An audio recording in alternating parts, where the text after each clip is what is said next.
Investment और finance की जानकारी के लिए Finnovations.com चैनल को जरूर सब्सक्राइब करें और नोटिफिकेशंस पाने के लिए बेल आइकन पर क्लिक करें। नमस्कार। कई सारे लोगों के मन में ये सवाल जरूर आता है कि अगर किसी कंट्री की इकोनॉमिक हालत यानी आर्थिक हालत खराब है तो वो कंट्री पैसा छापकर उस कंट्री के लोगों को क्यों नहीं बांटती है। फिलहाल हम देख रहे हैं कि कई सारी कंट्रीज ने कोरोना वायरस की वजह से लॉकडाउन रखा है, जिसकी वजह से उन कंट्रीज के बिजनेसेस बंद पड़े हैं, जिससे लोगों की इनकम कम हो गई है और कई सारे लोग गरीब बनते जा रहे हैं। ऐसे में सवाल ये आता है कि कंट्री फिर ऐसे टाइम में पैसा छापकर लोगों को क्यों नहीं बांटती है। कई बार लोग ये भी सोचते हैं कि अगर कोई कंट्री गरीब है तो उसे भी पैसा छापकर लोगों को बांट देना चाहिए, पर हम देखते हैं कि गवर्नमेंट ऐसा नहीं करती है। अगर कोई कंट्री पैसा छापकर लोगों में बांट देती है तो उसे हेलीकॉप्टर मनी कहते हैं। तो आज हम बात करेंगे कि क्यों कोई गवर्नमेंट हेलीकॉप्टर मनी नहीं बांटती है। चलो तो इसे समझने के लिए एक एग्जाम्पल की मदद लेते हैं।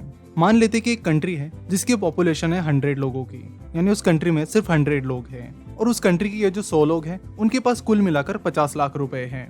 उस कंट्री में अलग अलग दुकानें और शोरूम्स भी है, जैसे कि 2 व्हीलर का शोरूम है जिसमें 10 गाड़ियां हैं, 4 व्हीलर का एक शोरूम है जिसमें 5 गाड़ियां हैं, एक किराना दुकान है, साथ ही एक इलेक्ट्रॉनिक वस्तुओं का दुकान है जिसमें TV, mobile, refrigerator, PC, laptop जैसी चीजें मिलती है और वहाँ पर इन सारी चीजों का लिमिटेड स्टॉक है। उस कंट्री के कुछ ही लोग 2 व्हीलर व्हीकल को अफोर्ड कर पाते हैं, कुछ ही लोग 4 व्हीलर्स को भी अफोर्ड कर पाते हैं और सिमिलरली कुछ ही लोग इलेक्ट्रॉनिक वस्तुओं को भी अफोर्ड करते हैं। नाउ अब वो कंट्री डिसाइड करती है कि वो 50 लाख रुपए प्रिंट करेगी और उसे पब्लिक में बांट देगी। पहले पूरी पॉपुलेशन के पास यानी सारे 100 लोगों के पास मिलकर 50 लाख रुपए थे, अब वो अमाउंट डबल हो गई है, यानी 1 करोड़ रुपए हो गई है। अब लोगों के पास ज्यादा पैसा आने की वजह से लोग तुरंत अलग अलग चीजें खरीदने के लिए निकल पड़े।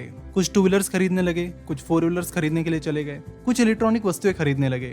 ना उन लोगों के पास अचानक से फ्री में आए हुए इन पैसों की वजह से इन सारी चीजों की डिमांड बढ़ने लगी।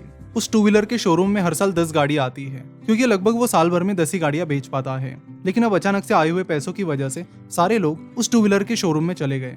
अब वहां पर 2 व्हीलर थी 10 और खरीदने वाले 20-30 लोग थे, यानी 2 व्हीलर की जो डिमांड है वो काफी बढ़ गई, वही सप्लाई उतनी ही है, यानी सप्लाई 10 गाड़ियों की, खरीदने वाले 20-30 लोग। तो ऐसी केस में क्या होगा? तो ऐसी केस में प्राइस बढ़ने लगती है। सो जो 10 लोग उन 2 व्हीलर्स के लिए सबसे ज्यादा भीड़ लगाएंगे उन्हें वो गाड़ियां मिल जाएगी, यानी उन बढ़ती हुई डिमांड की वजह से उन चीजों की प्राइस बढ़ने लगी। सेम चीज 4 व्हीलर व्हीकल्स, उस किराना दुकान और इलेक्ट्रॉनिक स्टोर के साथ भी हुई। तो वस्तुओं की प्राइस इसलिए बढ़ी क्योंकि वस्तुएं तो उतनी ही हैं, बट लोगों के पास पैसा बढ़ गया, जिसके चलते उन वस्तुओं की डिमांड तो बढ़ने लगी लेकिन सप्लाई नहीं बढ़ पाया। चलो तो एक बार क्विकली सप्लाई एंड डिमांड को अच्छे से समझते हैं। रिसेंटली हमने देखा कि क्रूड ऑयल की प्राइसेस बहुत कम हो गई है, उसके बारे में हमने इस वीडियो में बात की है। अगर आपने नहीं देखा है तो आप देख सकते हो। तो बहुत सारी कंट्रीज में लॉकडाउन चल रहा है, जिसकी वजह से क्रूड ऑयल की जो डिमांड है वो काफी कम हो गई, यानी 50% से भी ज्यादा कम हुई। वही अगर सप्लाई की बात की जाए तो क्रूड ऑयल प्रोड्यूसिंग कंट्रीज ने उसकी सप्लाई तुरंत कम नहीं की, उन्होंने सप्लाई सिर्फ 10% से कम की। तो ऐसे में क्रूड ऑयल बनाने वाली कंपनीज के पास सप्लाई तो उसका बहुत ज्यादा रहा, पर खरीदने वाले यानी उसकी डिमांड बहुत कम रही, जिसकी वजह से क्रूड ऑयल की प्राइस बहुत ज्यादा गिरने लगी। इसकी उल्टी चीज हम इस एग्जांपल में जिस कंट्री की बात कर रहे हैं उसके साथ हुआ। उसमें उस कंट्री की जो चीजें हैं जैसे कि 2 व्हीलर्स, 4 व्हीलर्स, इलेक्ट्रॉनिक वस्तु और बाकी चीजें वो तो उतनी ही है, लेकिन लोगों के पास गवर्नमेंट ने प्रिंट करके बांटा हुआ पैसा आने की वजह से उन सारी वस्तु की डिमांड बढ़ने लगी, पर उनका सप्लाई नहीं बढ़ा, जिसकी वजह से इन्फ्लेशन आ गया, यानी पैसों की वैल्यू कम हो गई और महंगाई बढ़ने लगी। तो गवर्नमेंट का ये पैसा छापकर लोगों में बांटने का तरीका कब अच्छे से परफॉर्म होता? जब इन वस्तुओं का जो प्रोडक्शन है, जैसे कि 2 व्हीलर का प्रोडक्शन है, 4 व्हीलर का प्रोडक्शन है, किराना दुकान में जो सामान मिलता है उसका प्रोडक्शन है, इलेक्ट्रॉनिक वस्तुओं का जो प्रोडक्शन है वो भी डबल हो जाता, जिसमें सप्लाई एंड डिमांड बैलेंस में रहता और इन्फ्लेशन जैसी नौबत नहीं आती। तो अगर कोई कंट्री बहुत ज्यादा प्रोडक्ट्स का प्रोडक्शन कर रही है, साथ ही बहुत सारी सर्विसेज प्रोवाइड कर रही है, तो ही वो ज्यादा पैसा प्रिंट कर सकती है। अगर उस कंट्री में वस्तुओं का प्रोडक्शन नहीं बढ़ रहा है और ज्यादा कमर्शियल सर्विसेज भी प्रोवाइड नहीं की जा रही है, तो ऐसी केस में कंट्री में प्रिंट करके बांटा हुआ पैसा कंट्री के लिए बाद में बर्डन साबित हो जाता है। तो किसी भी कंट्री के लिए आगे बढ़ने का तरीका एक ही है कि उन्हें ज्यादा से ज्यादा मेहनत करके चीजों का प्रोडक्शन करना पड़ेगा, कमर्शियल सर्विसेज प्रोवाइड करनी पड़ेगी और उसके बाद ही वो कंट्री अमीर बन सकती है और वहाँ के लोग भी। साल 2005 के करीब अफ्रीकन कंट्री जिम्बाब्वे ने कुछ इसी तरह का किया था। उनका ना प्रोडक्शन बढ़ा ना कमर्शियल सर्विसेज बढ़ी, उसके बावजूद भी उन्होंने बहुत ज्यादा पैसा प्रिंट किया और उसे लोगों में बांट दिया। अब लोगों के पास बहुत ज्यादा पैसा आने के बाद लोगों के सारे दुकानों पर भीड़ जमा होने लगी, लोग अलग अलग चीजें खरीदने की कोशिश करने लगे, लेकिन खरीदार बहुत ज्यादा बढ़ गए और वही जो सप्लाई था यानी जो अवेलेबल चीजें थी वो काफी लिमिटेड थी। जिसकी वजह से इन्फ्लेशन बढ़ने लगा, उन पैसों की वैल्यू काफी तेजी से कम होने लगी और महंगाई बहुत तेजी से आगे बढ़ने लगी।